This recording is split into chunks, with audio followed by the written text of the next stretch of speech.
Hi, everyone, and welcome to English Digest. My name is Joe. Hi, I'm Stephanie. Today and over the next 3 days, actually, we're going to be on our literature unit. Sure. And we're going to be taking a look at a classic American novel. It's called On the Road. Now, Jack Kerouac, he was a writer from what we call the Beat generation. So this is going back to the 1940s and 50s. And there was a kind of a school of writers. I don't mean school as in they were studying somewhere together, although they actually were studying somewhere together, but I just mean they had a certain style. You're using school like we do with a pack of dogs. Yes. Or a herd of sheep. It's a measure word. That's a measure word. 量词. So these writers, they were hanging out together in the same places. They were going to the same kind of clubs, listening to the same music, and they developed a similar style of writing that had a lot to do with music. It had a lot to do with the jazz of the time, this kind of free-flowing, free-spirited music, and the music found its way into their words as well. Interesting. And that's what Jack Kerouac's writing was like. His writing was like the written equivalent of jazz music. It's definitely a distinct and very interesting and passionate style of writing. And this is one of his classic works in that style. It's On the Road. It's a story about going across America, back and forth, the interesting people that you meet and the stories that you hear and the characters that you come across. So that's going to be the next 3 days for us. We're going to go on the road with Jack Kerouac. Let's go ahead and read through the article right now.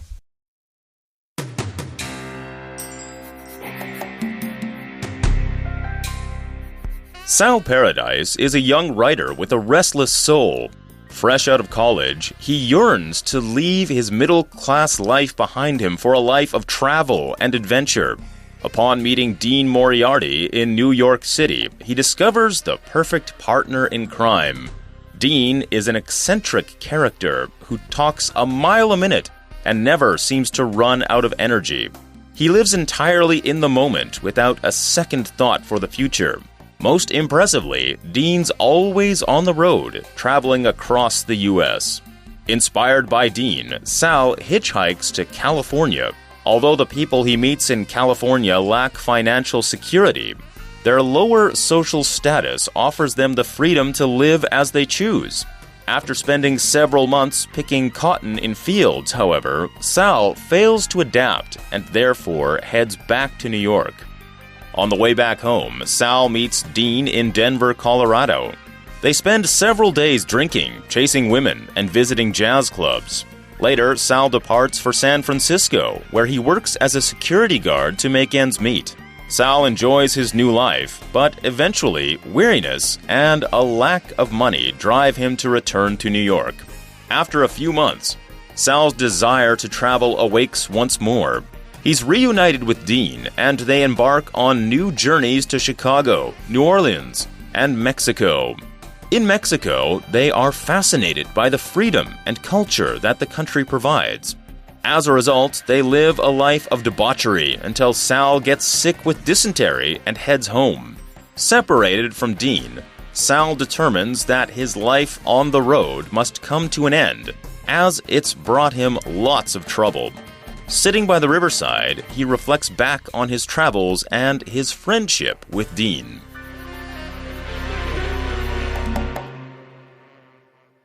Now, one of the interesting things about this story is that all of these things, we presume, actually happened. These were just stories from Jack Kerouac's life. He just changed the names, basically. Like Sal Paradise, that's just Jack Kerouac. So even though it's a novel of fiction, it's kind of like an autobiography. A little bit, yeah. These are all just the author, Jack Kerouac, and his friends. Probably some things he exaggerated. He likely made up some things as well. But a lot of this are just things that happened to the author. These are actually real people from his life. So we start off with Sal Paradise, that is Jack Kerouac. He's a young writer, as Jack Kerouac was at the time. I believe around the time he was writing this, he was in his 20s, maybe his late 20s, early 30s. I think he was in his early 30s when this book actually came out. And he was a restless soul. If you're restless, it means you're kind of feeling like you're stuck in one place. Your emotions make you feel as though you need to move, you need to go, you need to do something different. You need to get out there and live in a different way or do different things. So that's how Sal Paradise was feeling. It's this young writer with a restless soul. And your soul is something intangible, something you can't see that's within you. It's like your life force. Your spirit, yeah. People believe that, when you die, your soul leaves your body, and your soul lives on even though your body dies. So your soul can also refer to kind of your emotions, your emotional state. You can say, my soul is restless, my soul is weary, my soul is tired. His soul was restless. Well, it says here he's fresh out of college, which means he just finished college. So he yearns to leave his middle-class life behind for a life of travel and adventure. This happens to a lot of college graduates, actually. You finish college and you think, oh, I don't want to start a job yet. I don't want to settle down. I want to see the world, experience some stuff. So he yearns to leave his middle class behind. If you yearn for something, this is stronger than you hope or you wish. It's very strong. It's like you want something with all your heart. You yearn for it. So he wants to leave his pretty middle-class, typical life behind and get on the road. You notice the book is called On the Road. We'll often use this phrase to talk about, especially salesmen. They're always on the road, which means they're constantly flying or driving to a place and back. I don't like to be on the road too long. I'm kind of a homebody. I like to be at home, but some people really enjoy just getting out there and staying on the road. Now, Joe, you have a band and you toured. Do you enjoy being on the road? Yeah, I like being on the road. I like moving around. I guess I have kind of a restless soul, too, like Jack Kerouac or Sal Paradise. So he wanted to leave all this behind, and he did. He went to New York City.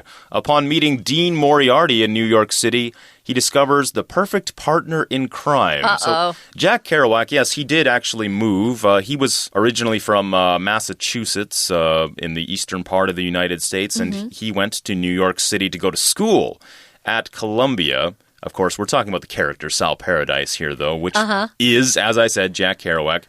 He met a guy named Dean Moriarty. Again, this is a real person. This was a friend that Jack Kerouac had for a long time. He was kind of notorious. He was a car thief. He was a criminal. He was a very mischievous character. We would say he's a small-time thief. He's not, a murderer or something. No. He was a small-time crook. And we say he discovered the perfect partner in crime. Here, partner in crime is more of a figure of speech. It doesn't mean you actually go out and commit crimes together. You don't necessarily do things that are illegal. But you go out and you have fun. You maybe get into a little bit of trouble, but nothing too harmful. You don't go hurt people. No. You just go out and maybe you party or, you go out and do some slightly questionable things together.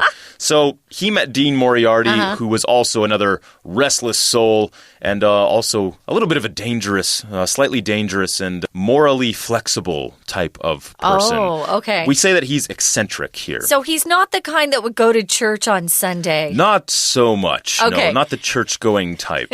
So Dean is described as being an eccentric character. If you're eccentric, you're strange. You're a little unusual. You definitely don't follow the norms of most people. So he had his own way of living his life. Dean would talk a mile a minute. So you can imagine someone who is talking so fast that you can barely understand them. And he never seems to run out of energy. If you run out of something, it means you use what you have until it's all gone. But he never did run out of energy. He was always energetic. He lives entirely in the moment, which means he doesn't ever think about the future. He enjoys what's happening right now and forget about the future. And sometimes that can be a little dangerous because maybe you need to prepare for your future a little bit. But he doesn't, and he is happy with the life he's living. That's right. He's not really thinking about the consequences of his action in the future. He's just doing whatever he feels like. Feels good right now. Yeah, it feels good right now, then let's go ahead and do it. Now, most impressively, Dean's always on the road traveling across the U.S. Impressively here, we're using it as an adverb, I should say. Ly. Ly words are adverbs, and it just means that you are impressed by something. Something makes you say, wow, that's amazing. The amazing thing about Dean Moriarty is he's always on the road, always moving, always traveling. He would kind of go from place to place, just work what we call odd jobs. It doesn't mean the jobs are strange. If you say somebody works odd jobs, it just means that they're kind of moving from one job to another. They're usually basic jobs that don't require a specific skill set. You just might do something like, here you'll be a security guard at a place that doesn't require much to do. You just kind of sit around. Or maybe you do some yard work. Or you paint fences or houses. Yeah. Things that most anybody can do. So he would travel around he would also commit crimes here and there as well to make some money.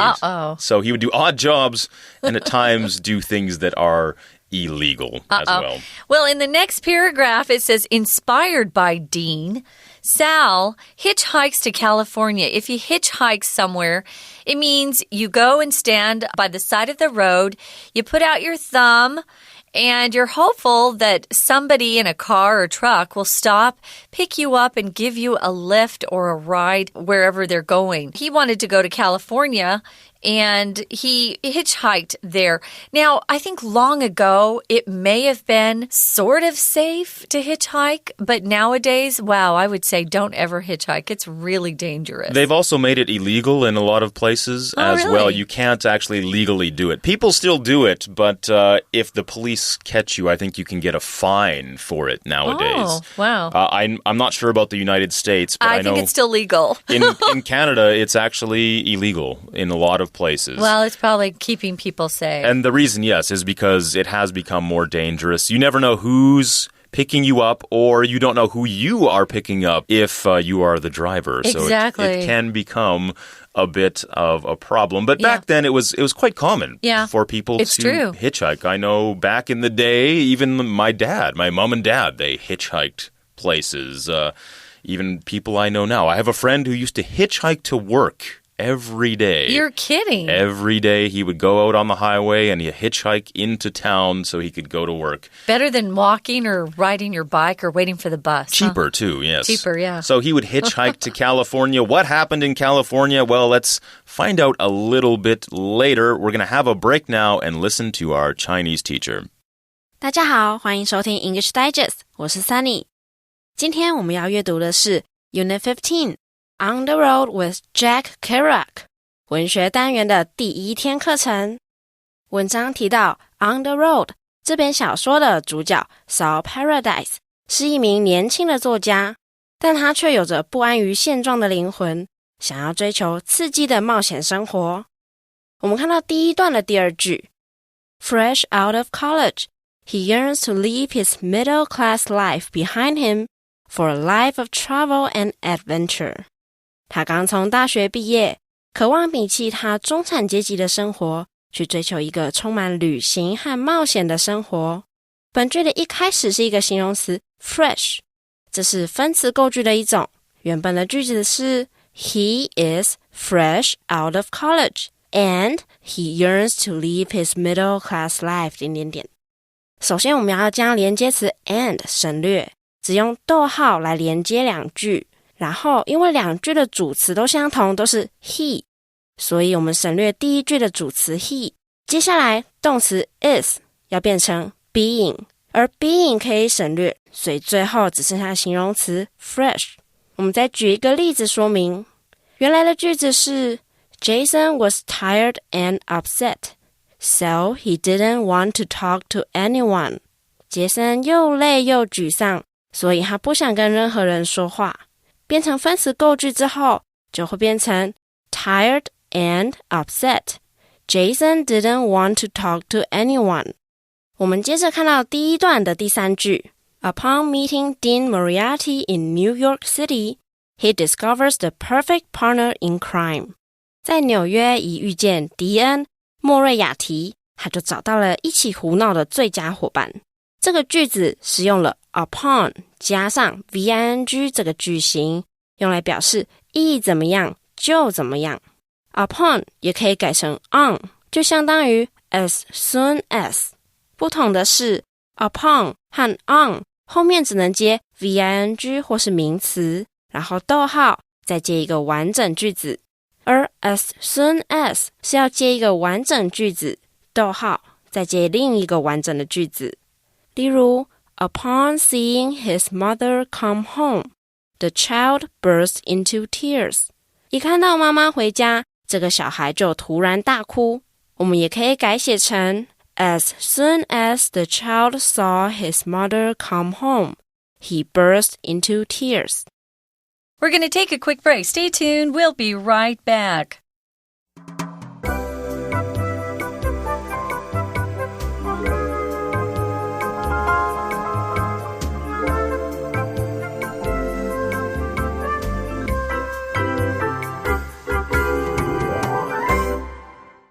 Thanks for joining us, guys. We're back from our break. We're talking about the book On the Road, and we've learned that Sal Paradise, who is a young writer, just wants to get out and explore the world. And he meets a character named Dean Moriarty in New York City, and he thinks, oh, this guy's fun. He talks a big talk.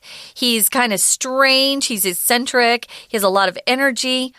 Let's just see what life will be like with this fellow. So they start out on the road. Inspired by Dean, Sal decides to hitchhike to California. So he's going from the East Coast over to the West Coast. Yes, that's a very long way to hitchhike. It would is. take quite a while to get all those many thousands of miles or kilometers, if you will. It's over 3,000 miles, It's a long, long way.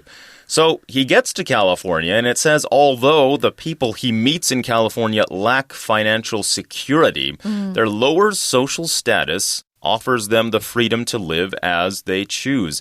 Security is a feeling of safety, of being free from danger. In this case, we're talking about financial security. Right. If you have financial security, it just means you have enough money to live comfortably. Perhaps it means you can actually save some money for your future, for when you retire. Or, as we like to say, you're not living paycheck to paycheck. That's right. You're able to put some money away. But these people in California, they lack financial security. If you lack something, it means you do not have it. Right. So they don't have financial security. In other words, they don't really have money. But their lower social status offers them the freedom to live as they choose. Your social status is kind of where you fit into society, and fortunately or unfortunately, we class people in terms of how much money they earn. If you're poor, you're part of one social status. If you're rich, we say you're part of so-called high society. You're viewed as being... Sometimes they're viewed as being better than other people, but... Only by themselves. By themselves, especially. So these people, they have so-called lower social status, which just means they might be poor. They don't have a lot of money. Yeah. But this gives them freedom. Sure. They can live however they want. They don't care what other people think. That's nice. Well, after spending several months picking cotton in fields, however, Saul fails to adapt and therefore heads back to New York. This makes me smile, this sentence, because my father grew up very poor, and he actually picked cotton as a child in fields, which is tough work.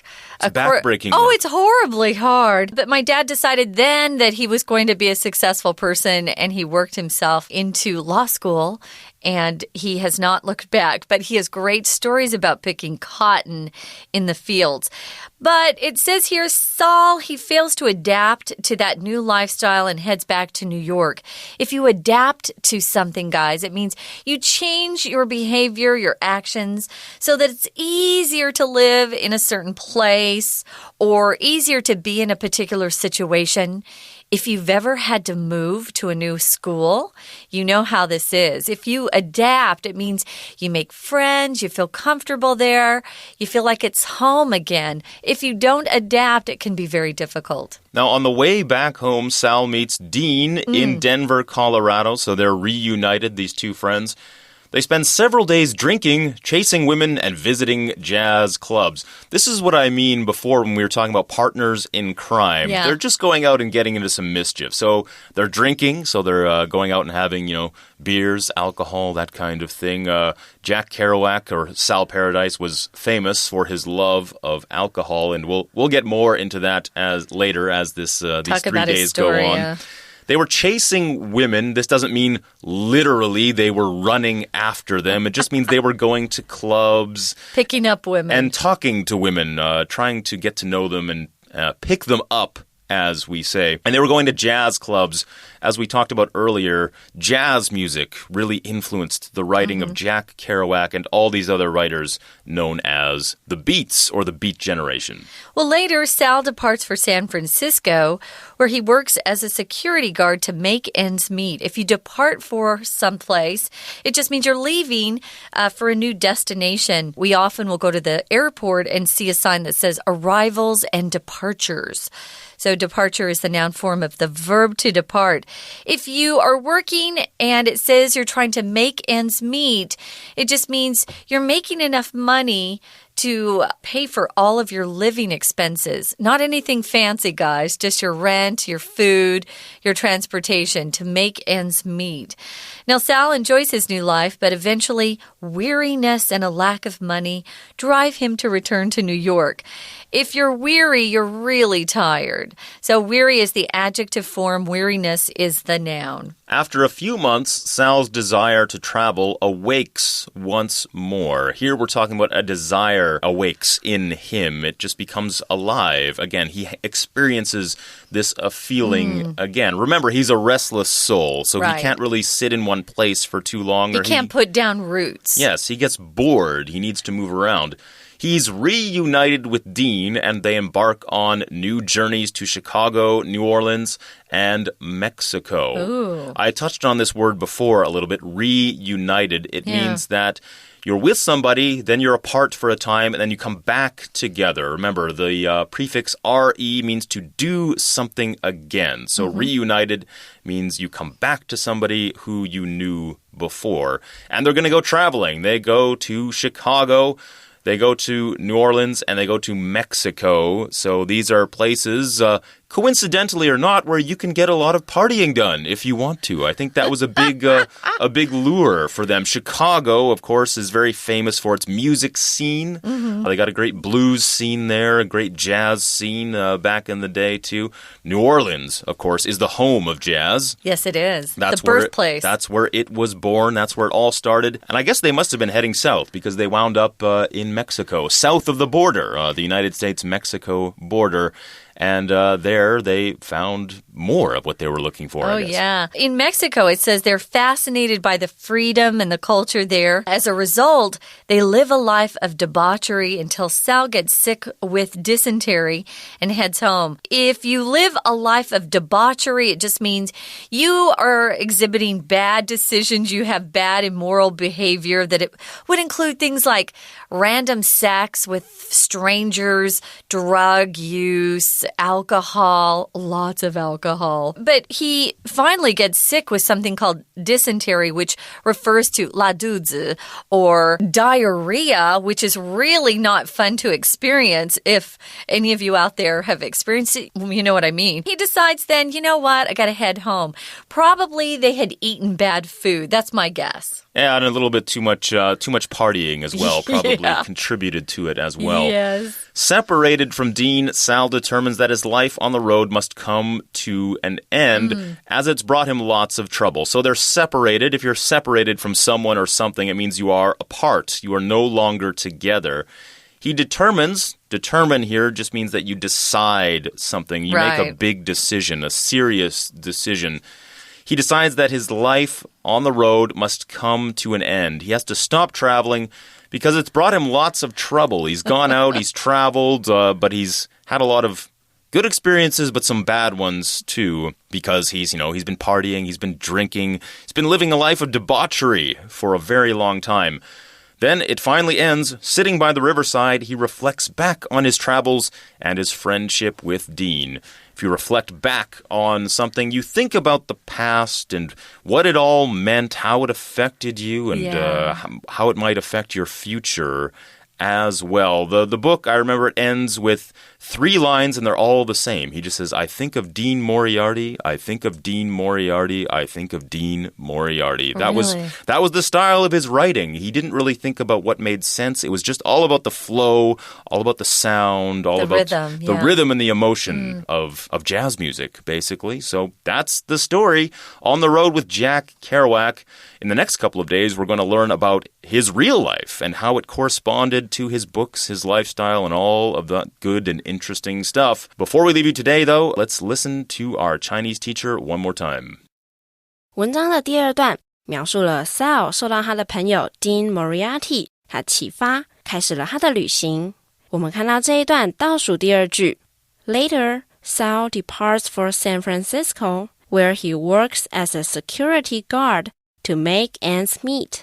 之后，萨尔启程前往旧金山，他在那里当保全，来勉强维持生计。这句子里面有一个片语 make ends meet， 就是指 to have only just enough money to buy the things you need， 也就是指勉强维持生计的意思。除了 make ends meet 之外，我们也可以用另外几个片语来表达类似的意思。第一个是 get by。Get, G-E-T, by, B-Y 意思是生活勉强过得去。例如 As a father of 4 children, John has a hard time getting by on his small income. 身为4个孩子的父亲，约翰难以靠他的微薄薪水来勉强过生活。另外我们也可以说 keep one's head above water, 勉强维持的意思。例如 Although our family is in a bad financial situation, we all try our best to keep our heads above water. 虽然我们家经济状况不好，但我们都尽力勉强为生。文章的最后一段提到 Sal 和 Dean 他们一起进行冒险的旅行生活，但最后 Sal 染上了痢疾而返回家中。我们看到这一段的倒数第2句Separated from Dean, Sal determines that his life on the road must come to an end, as it's brought him lots of trouble. 与迪恩分别之后，萨尔决定必须要将旅行的生活画下句点，因为这样的生活已经带给他许多麻烦。这个句子里面有一个动词 determine， 意思是决定、下决心，后面常常接 to 加原形动词来表示决定或下决心去做某事。例如 Lisa determined to study for a master's degree abroad after graduating from college. 丽莎决定大学毕业后出国念硕士。如果在 determine 后面加上一个 d, determined 就会变成形容词，意思是有决心的，意志坚决的。举个例子Ryan was so determined that nothing could stop him from pursuing his dream. 莱恩如此意志坚决，以至于没有任何事物能阻止他追寻梦想。以上就是今天的课程，谢谢大家收听。Well, thanks for joining us, guys. That's just day 1 of our literature unit. Our book, of course, is On the Road. In our next program, we're going to be talking about the life of Jack Kerouac, our author himself. We're going to see, as Joe said, some of the similarities between On the Road, his fictional book, and his own life story. For English Digest, I'm Stephanie. And I'm Joe. Bye.